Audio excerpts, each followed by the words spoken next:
Okay. तो आज हम पढ़ने वाले properties of matter wave. What is matter wave? According to de Broglie, every moving particle associated with a wave and that wave we call matter wave or de Broglie wave।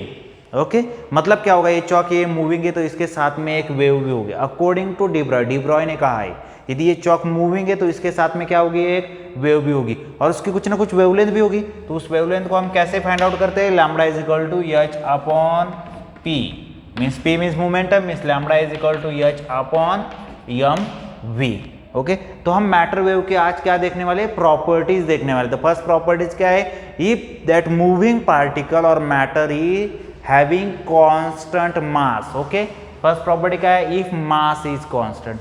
तो mass constant होगा तो क्या होगा? Lambda is equal to H upon M we.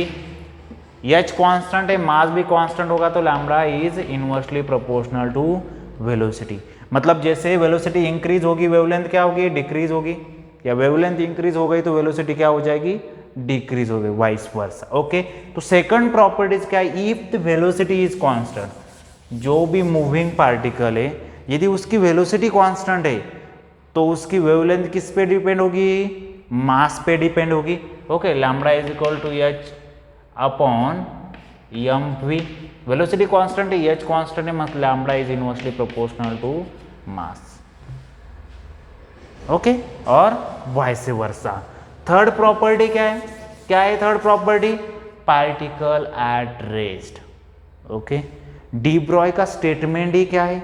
Every moving particle, मतलब particle motion में होना ही चाहिए। Okay, तो पार्टिकल यहाँ पे मोशन में है क्या? Proper particle at rest, rest में है, इसका मतलब क्या है? उसकी वेलोसिटी क्या होगी? जीरो होगी। और जो डी ब्रॉय ने फॉर्मूला दिया है वेवलेंथ का वो क्या है? H upon M V.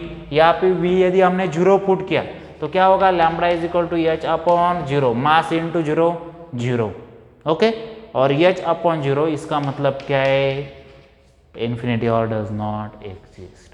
Okay, ये तो मैटर वेव की हो गई थर्ड प्रॉपर्टी। इसका मतलब क्या है? जो भी रेस्ट में है उसको मैटर वेव नहीं होगी। ओके, और नेचर, जो भी मैटर वेव है उसका फोर्थ प्रॉपर्टी क्या है? नेचर क्या होगा? अब देखो, जो भी मैटर वेव है वो चार्ज पार्टिकल के लिए भी है और अनचार्ज पार्टिकल के लिए भी है। ओके, इसका मतलब उसको इलेक्ट्रोमैग्नेटिक नेचर तो नहीं होगा। ओके, और एक क्या बात है कि अभी तक हमने जितने भी वेव नेचर देखे हैं, ओके, अभी तक हमने जितने भी वेव नेचर देखे उसमें से कुछ भी क्लासिफाइड नहीं है मैटर वेव के लिए। तो समझ में आया कि इसका नेचर हमने अभी तक फाइंड आउट नहीं किया है। ये भी एक क्या है? मैटर वेव की प्रॉपर्टी है। ओके, और फिफ्थ क्या है? Phase velocity. तो फेज वेलोसिटी क्या होगी? फेज वेलोसिटी क्या होगी? सी स्क्वायर बाय वी और क्या होगी? ओमेगा अपॉन के। ये सब हम देखने वाले हैं, फेज वेलोसिटी, ग्रुप वेलोसिटी, ये सब बातें हम अगली वीडियो में देखने वाले। फोर्थ क्या है? अनसर्टिनिटी। देखिए, यदि कोई मैटर मतलब कोई पार्टिकल है तो उसकी पोजीशन हम डिफाइन कर सकते हैं। अब वेव होगी, मैटर वेव होगी तो क्या होगी? स्प्रेड आउट होगी, स्पेस में क्या हो जाएगी? स्प्रेड आउट हो जाएगी। तो स्प्रेड आउट हो गई तो उसकी हम पोजीशन फाइंड आउट नहीं कर सकते, या फाइंड आउट कर सकते हैं लेकिन उसमें क्या आ जाएगी? कुछ ना कुछ अनसर्टिनिटी आ जाएगी। यही 6 प्रॉपर्टीज है। Thank you for watching.